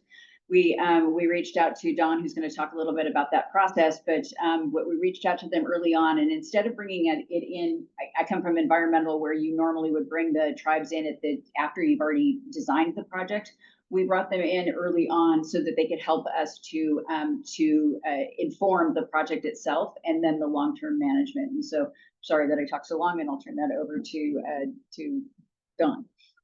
Good. Thanks, everyone. And yeah, I will try to keep it brief, knowing that we're probably a little bit behind time. But Melinda had mentioned the ecocultural restoration group. We started the kind of concept of this with the Golden Island project and the Delta Adaptations project with Austin, Stephen, and I kind of leading that work. We brought in additional folks from surrounding Delta tribes, from the foothills and the Bay region, focusing on cultural practitioners from the region, including Roland Fillmore, Karina Gould, Jonathan Parks, and Anthony Wilson, who have been contributors to kind of vetting ideas that Austin and I have kind of brought forward, and also incorporating that into the work that we're doing. Next slide, please. So, and go ahead and just advance through this. What is ecocultural restoration? It's a concept sometimes that people aren't quite sure what it is. When we started the process with Delta Island's adaptation, the question was, well, hey, where are there some areas that you might be interested in having some gardens to collect some basket plants? And from the conversation, it was like, well, hey, it's more than that, right? It's about the entirety of this functional system. And I think there was a huge learning opportunity that kind of came out of that, where it's like, oh, well, if we incorporate this ecocultural knowledge base into this, it improves water quality, its habitat, its economics, its subsidence reversal on greenhouse gas, all of those sorts of things. So what it is that ecocultural restoration, from our perspective, really integrates our knowledge as Indigenous peoples to the island itself and how it connects to the surrounding landscape. It's physical environment, it's cultural landscape, it's an understanding of species interactions within that space. And it prioritizes the opportunities for Indigenous stewardship as a way of maintaining that system going forward. And as I say, it is truly nature-based solutions. I'll just highlight on this photograph on the slide, we see the Plains Miwok traditional homelands, Muko homelands, and that falls largely within the entirety of the Delta. Most of those areas now are well below sea level. So from a cultural perspective, it's really important for us to be able to maintain and hopefully see if this be resilient to the effects of sea level rise going forward. And so I just highlight that. Next slide, please. So how the ecocultural restoration framework comes together is, as I said, we bring together this knowledge base of the land itself, the physical to cultural landscape, looking at and then combining that with archival materials, in this case, using historical imagery to identify things that validate what we know about those landscapes, soils, habitat types, all those sorts of things kind of combining. And then we map those sorts of things out to be able to inform the process to then share with the design team, and the consultants working with us. On this slide, what you notice is that there's a variety of different habitats. Some of those include the transitional dunes, which Melinda had referenced. Some of those dune areas happen to be old channels that ran through the island before it was levied off. And so we saw those as really important features to be able to retain. One as a way of bringing water onto the island in the future, perhaps, but then also just the unique habitat values that they have outside of what was identified for the project, say for wetlands and or rice production. Next slide, please. And that's really kind of told in this example. So it's a little bit older version of the map that Melinda had shared, but what we see is this protection of those areas that includes areas where wetlands will be restored through these kind of open water habitat areas that will include emergent marsh, and then also the features of the dunes themselves that we're trying to enhance as well. And next slide, please.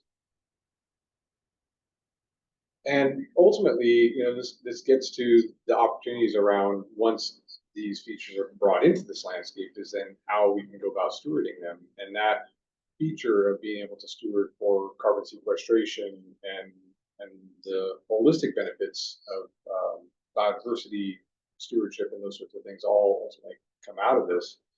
And so it brings together the opportunities around the natural wetlands and their regeneration, but then also like the ideas of the floating islands, which Steve and others have worked on for a long time. And on the cultural side, we're also thinking about, well, what are the new models of this floating islands potentially going to be, right? And so the bigger piece of this, and this comes in, I think, on the next slide here, is the needs for the cultural stewardship. So we've heard reference to Twitchell several times today, and some of the other places where wetlands have been restored. But as Steve mentioned, there's this biomass that accumulates, and without removal of that biomass at some point, as that detrital mass continues to develop, we lose the ability to have a productive system. So this is Dutch Slough. We took this photograph back in spring, I think, of this year. But we're talking about the need to put fire into these places, to have that stewardship, to reduce that biomass and to produce the flush of vegetation to help keep up with the sea level rise. And so that future, next slide, please. That future is really about this integration of the ecocultural framework, not only here on Webb, but then beyond Webb to how does it fit into the broader Delta. So we're thinking of things in those terms. It's intergenerational. As I mentioned, we're thinking about things from the past to how it reflects the present to what it's going to be in the future. That's our framework we're working within. And ultimately having that functional cultural system where we are able to steward it and have a relationship with the land is a really big part of that. So I know we're at time there, so I'm going to just let it be at that. But happy to answer any questions if there are any. Thank you. Thank you, Don and Steve and Melinda. We are kind of at time, but I don't want to cut this short, and we do have quite a bit of time at the end for comments, general comments. So any comments from board members?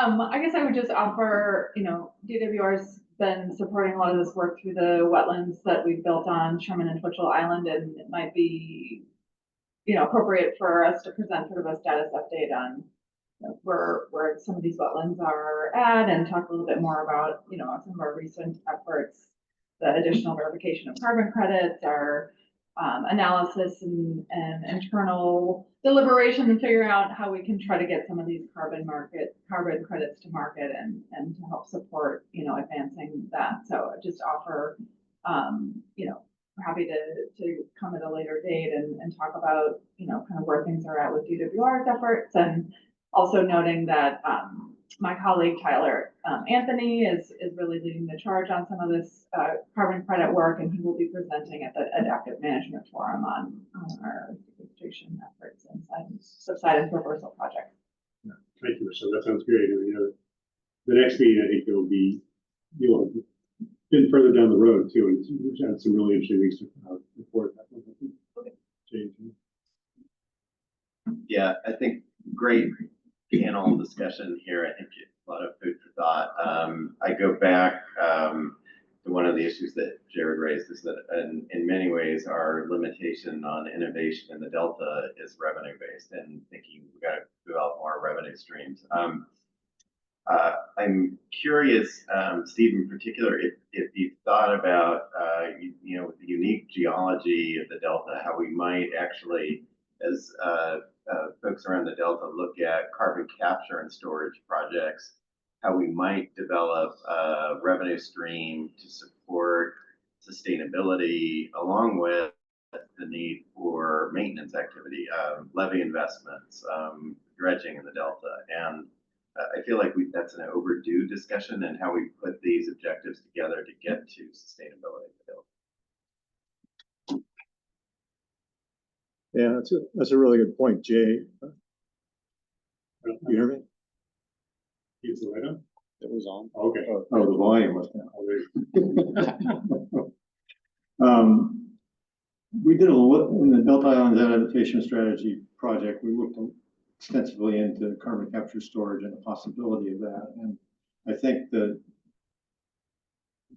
idea has a lot of merit, and MWD is interested in possibly pursuing it or has been. I'm not sure what the status is right now, but clearly you could generate enough income to restore islands from that, based on what Lawrence Livermore National Lab is saying about the income potential. I don't know where maybe you can talk about it, Campbell, but there was a project proposed on Tract, and I'm not sure if that's moving forward, but one of the issues is really all the permitting that's involved, and there is some local opposition to these projects as well. So I think that's about what I can say, really. I mean, definitely if it could work, it could be a large income stream. You'd still have to restore the island, because you're not going to stop subsidence with carbon capture storage, but it would provide funding to do that. I'll just quickly add that it's a huge potential. Tract, they have put in their application for a Class 6 well. That's a multi-year process, but they also do have a community benefits program and a unitization agreement with all the underlying landowners. With that, it's very promising. We got to get to the permitting phase and actually get it moving, see the revenue stream before we ultimately determine how they invest. Any other comments? This one's geared towards Linda, but I know you had mentioned phasing voluntary carbon markets into regulatory markets. Could you touch a little bit on that? I'm not too well versed on that. Probably Steve could speak to that a lot better, because there hasn't been a lot of credits that have been generated and then sold on the market yet. They can be sold on the voluntary market. It is a lower market. The dollars that you can generate from those sales are much less. But you have to prove that there is enough revenue, enough regular carbon sales that could be sold, and that there's a market out there in order to get into the regulatory market, which is sort of backward from how I thought you would enter into a regulatory market. If you do get into the regulatory market, it's very strict, but you are able to get a lot more dollars for that per metric ton in the regulatory market, so upwards of 2.5 times. Yeah, about that right now, and potentially even more in the future. So. It's CARB. It's CARB, yeah. Resources Board was actually a top protocol. Yeah, we've we're trying to, bring this up to them and it's on their radar, but there's some hurdles in terms of permanence. Most of the regulatory protocols have 100-year permanence, and the voluntary wetland protocol only has a 30-year requirement. I might just add that it might be worth some conversations with TNC and EWR about aggregating projects, moving forward, because we have enough data in the Delta right now that we don't have to do verification validation on every island. Probably we could aggregate those and work forward with a lower cost for the growers that would want to participate. All right, any comments?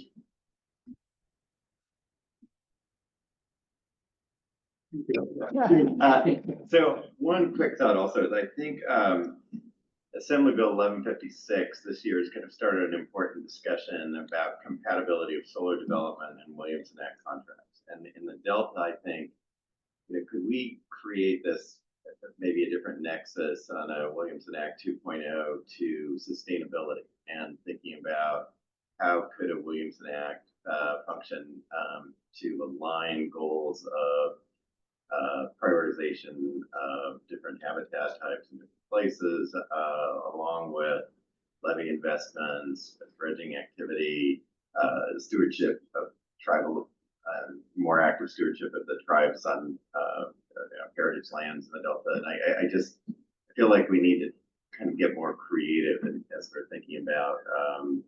And I think what part of the reason that my editorial comment would be that we really functionally lost Williamson Act is it began to be sort of a ethereal benefit of agriculture. And I think that, Dan alluded to this earlier, it's kind of an essential element of a longer term sustainable picture in the Delta. And if we could define those benefits more successfully, could we get a Williamson Act 2.0 that align more directly with really practical project approaches and land stewardship in the Delta? So I just welcome the opportunity to work with the panel and others to kind of think creatively about that. And you probably have to watch how Assembly Bill 1156 does this year, but I just think we need to kind of get more creative about aligning functional revenue sources with practical objectives. The Delta seems like a good place to start. Yeah. One of those potential revenue sources, me as a Midwesterner coming back here, Campbell certainly brag on this for 20 years and knows why it's not maybe as practical as I would imagine it, but is the farm bill. And I, as a Midwesterner, when I went back to see my friends, I described the Delta and the amount of soil that had been lost and the amount of water supply that would be lost, acres of farmland that would go out of business. They were shocked. If this was happening in Iowa, we would make it the #1 soil conservation priority in the United States. And I think if we could somehow portray this situation in that context, we're the #1 agriculture state in America, states.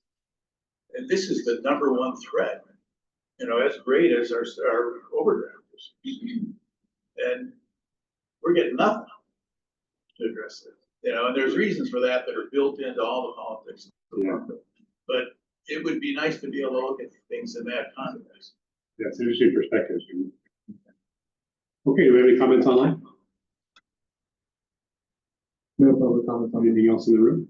Jerred? To Dan's point right there, I might get crucified for this from my community, but I think farmers might have their head in the sand a little bit on this just because they don't want to rock the boat. They're farming their acreage, and they've been farming their acreage for 100 years.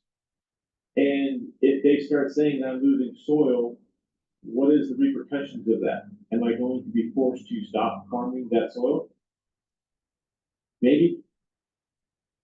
But I think they don't want to, like I said, rock the boat and not have a future there. All right, well, I want to thank our panelists again, and I want to move us along because I'll make sure we give Kristen and all plenty of time. Thank you so much. Thank you. Thank you.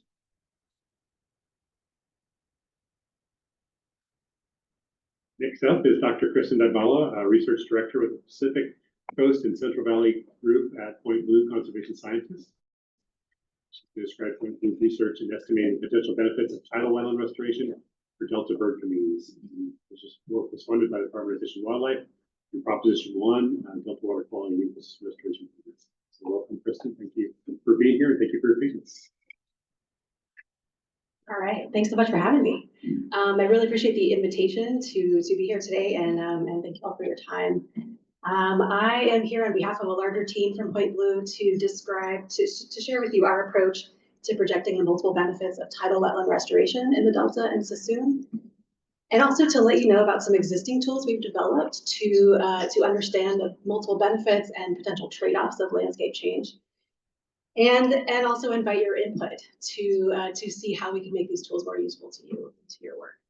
I wanted to start with a little bit of context about who Point Blue is and what we're trying to accomplish with this work. Next slide, please. So Point Blue, there it is. Point Blue is a nonprofit conservation science organization. Our mission is to advance the conservation of birds, other wildlife, and ecosystems through our science, our partnerships, and our outreach efforts. And we are best known for our bird research, but over the last 60 years, we've greatly expanded in the scope and the scale and the expertise of our scientists. And we are celebrating our 60th anniversary this year. We're based in Petaluma, but if you go to the next slide, we, for decades, have had scientists working all over the state in partnership with government agencies and other NGOs and academic researchers and private landowners. We're working in Sierra Meadows, in the Central Valley riparian systems and wetlands, managed wetlands and tidal marshes, on our beaches and offshore in the Farallones. But next slide, especially we're working in our agricultural lands, which are such an important part of our landscape in California, of course, and play such a big role in wildlife conservation. This year, we've identified at Point Blue a strategic focus on connected conservation, which for us is about recognizing the deep connections between people and nature and the land, and understanding that we need to be integrating social and community values into our conservation goals alongside ecological values. And that our partnerships and collaborations are even more important than ever. And this is not a new idea, obviously, and I imagine this sounds pretty familiar to all of you, working together to implement the Delta Plan with its co-equal goals. And if you will arrow forward a couple of times, or recognizing the multiple ecological, agricultural, recreational, and cultural values of the Delta that are all important to a thriving ecosystem. I've drawn these as overlapping circles because they are dependent on each other and interact with each other to some extent. And arrow forward one more time for me, please. Yeah, all of these values and goals are, of course, going to be affected by an evolving Delta landscape. And we recognize that it is, the way we've been thinking about this is that it's very difficult for anyone to think about a strategy, make plans, and understand all of the potential co-benefits and trade-offs of a particular decision or change to the landscape across all of these different values that we care about. Let's see. So we've been working toward supporting decision-making by trying to make our data and expertise more accessible, but also trying to provide some of the models and tools and frameworks for in a common framework to help support decision makers in estimating those benefits and trade-offs and comparing some alternative options. And so with funding for CVFW, we worked on this for the Delta. And if you'll arrow, next slide, please. What this framework looks like right now is an R package and some supporting data that are already accessible. Sorry, I'm trying to catch up with my notes here. Go to the paper version.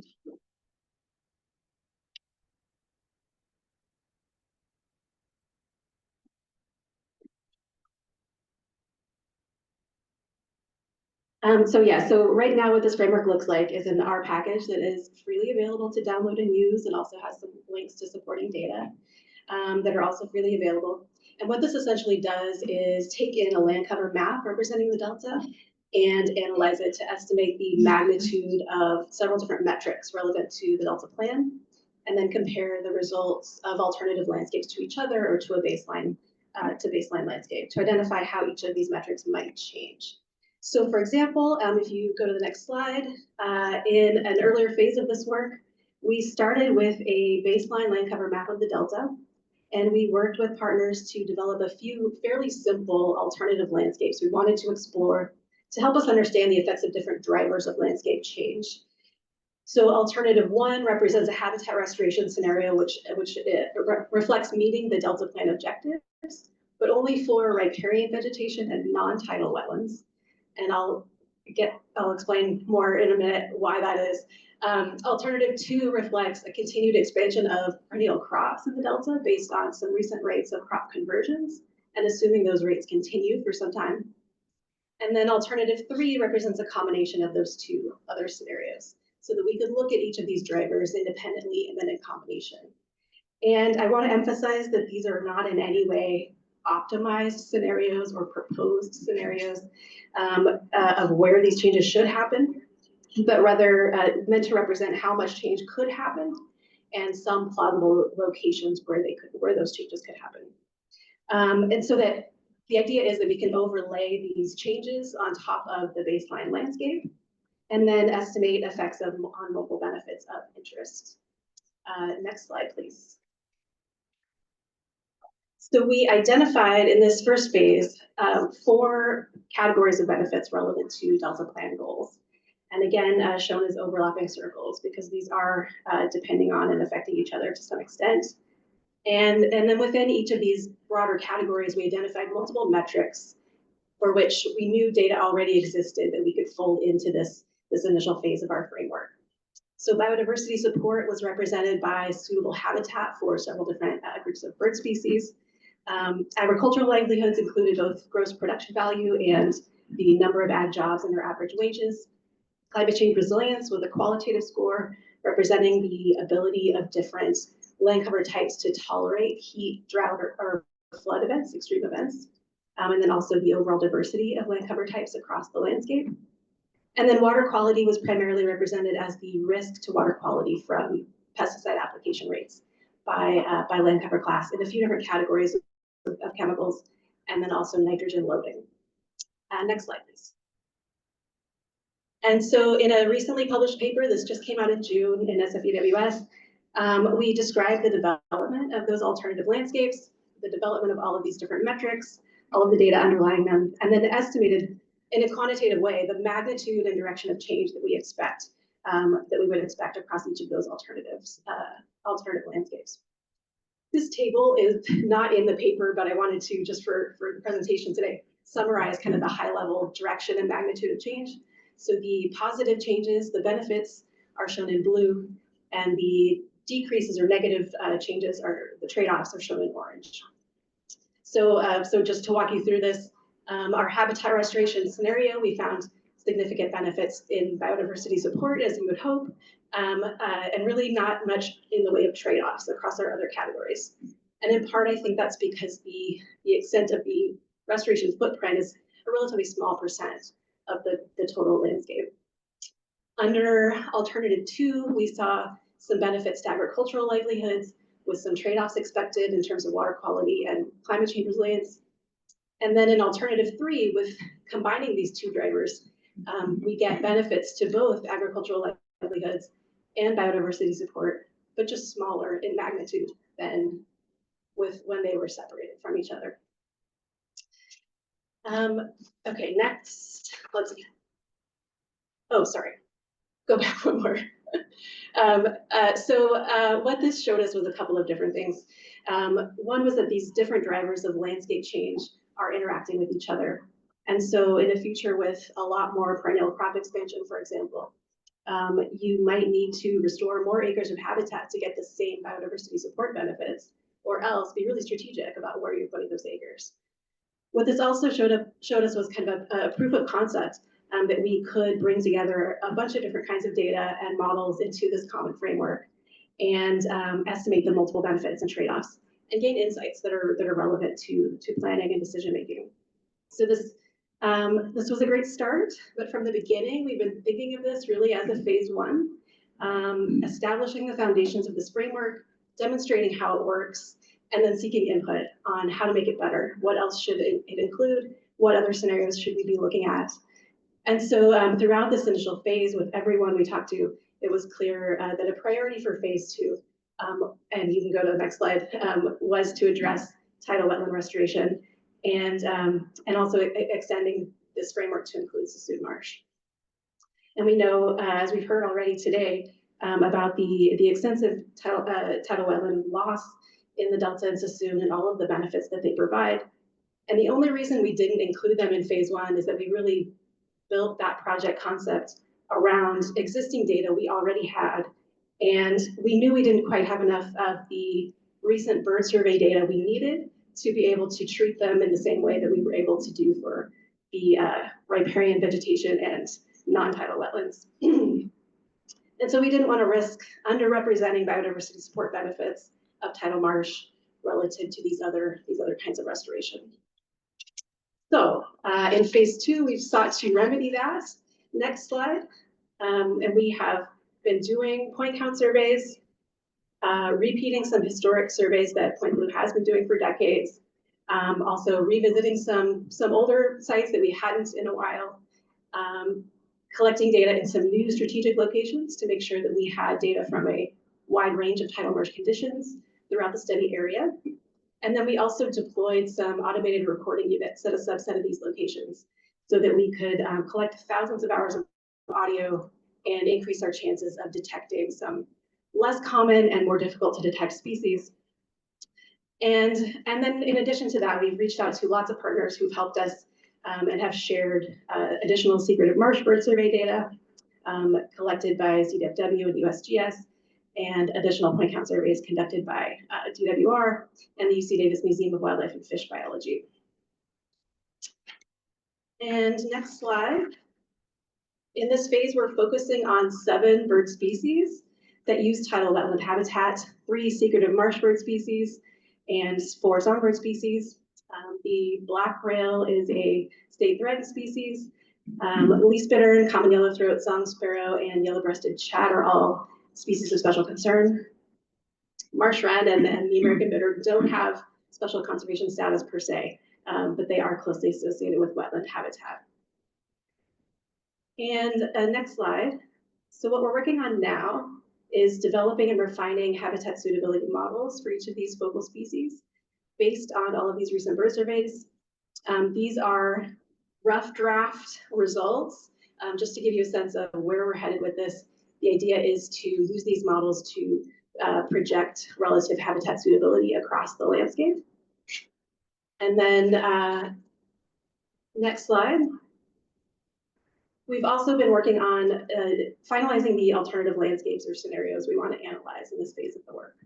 And our general approach to this, what we have been thinking, is that we wanted this scenario to include projects that were already in progress or planned, identify some additional plausible locations for tidal marsh restoration based on priorities and constraints that we heard from people working on this. And then get to a point where we can reflect meeting the Delta Plan objectives for tidal marsh restoration, and then estimate the effect on suitable habitat for all of these different species. So again, our intent is not to identify optimal locations to maximize bird habitat or propose a specific plan for where these acres should go, but rather represent some alternatives for where we think these restorations could happen, and then see what difference it makes in terms of habitat. So to date, we've been reaching out to lots of partners to make sure we understand some of these priorities and constraints for meeting the tidal marsh restoration objectives. We were at the Delta Restoration Forum that Rachel talked about earlier. We've been talking with lots of folks, having lots of meetings. And where we've landed, and if you go to the next slide, what we're currently planning to do is analyze some of the scenarios that were already developed and evaluated as part of the Delta Adapts Climate Change Adaptation Plan. This image is an illustration of one of those scenarios, but there are several scenarios in there that represent varying degrees of success in meeting those restoration targets. They vary in the extent to which those acres include restoration on public lands versus including some private lands, and the extent to which they're in the Delta versus Sassoon. And they were similarly developed to represent a range of possible alternatives. So they could be analyzed for a number of different metrics and then compared to each other. So now we have the opportunity to add suitable habitat for these tidal marsh bird species on top of these other metrics to understand how much of an impact we expect these scenarios would have compared to the baseline and relative to each other. And then one other addition we've been thinking about is variations on these scenarios that would reflect whether these are relatively passive restorations that represent essentially, breaching a levee and allowing an area to become tidal, versus a more intensive effort that involves moving sediment and raising elevation levels, and basically expanding the area that could support tidal marsh vegetation, which we think would probably have an impact on the extent of suitable habitat for birds. So next slide. The plan is to ultimately update our package and the supporting data to support these new analyses. And as in our package, it will be a fully transparent means of sharing this work so that anyone familiar with R can dig into our code, reproduce our analyses, and adapt them for their own analyses, their own data and scenarios. So again, phase 1 is complete and ready to access now. Phase 2 is in progress and should be wrapped up by next March. And then next slide, throughout this process, we welcome your input on the scenarios and analyses we'll do in this phase, but also more broadly on how useful this framework is to you, to your agency's decision-making, to your work as a committee, to the folks in this room and online who are trying to do these kinds of restoration projects. What additional metrics or data should we be thinking about would be most useful to incorporate? And what additional scenarios or strategies or questions do you have that would be useful to analyze?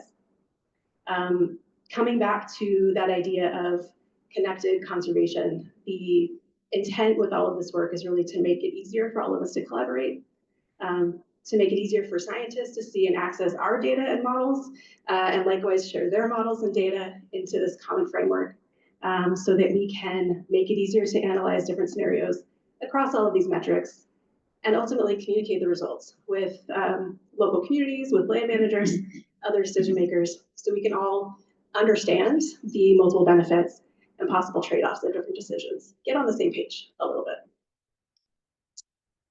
And then last slide, I'd just like to thank you all again for your time and attention. And again, I'll recognize the Prop 1 funding administered by CDFW for both phases of this project, and lots of other folks that have helped with data sharing and site access and scenario input so far, just on this phase.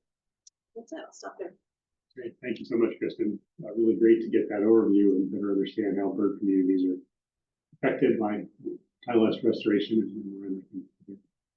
Any comments from members?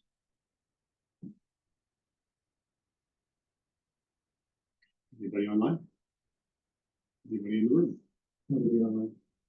Well, thank you again, Kristen. We appreciate your presentation. All right, so that brings us to our last segment, just general public comment.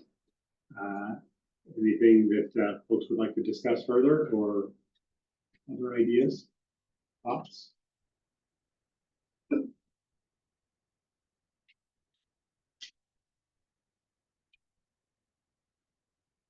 Are there any updates from anyone associated with the committee on Prop 4?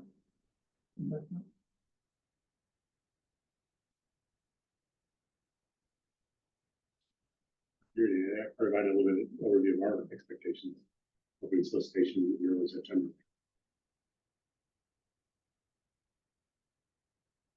Right. I see nothing on mine. Okay. Well, Dan, did you have another topic you wanted to? Okay. All right. Well, thank you all. I guess we can adjourn. Really appreciate everybody's participation. Great presentations, and I look forward to seeing you again. At some point, I think we're talking about some point in 2026 for our next meeting. Time yet to be determined. So, thanks again.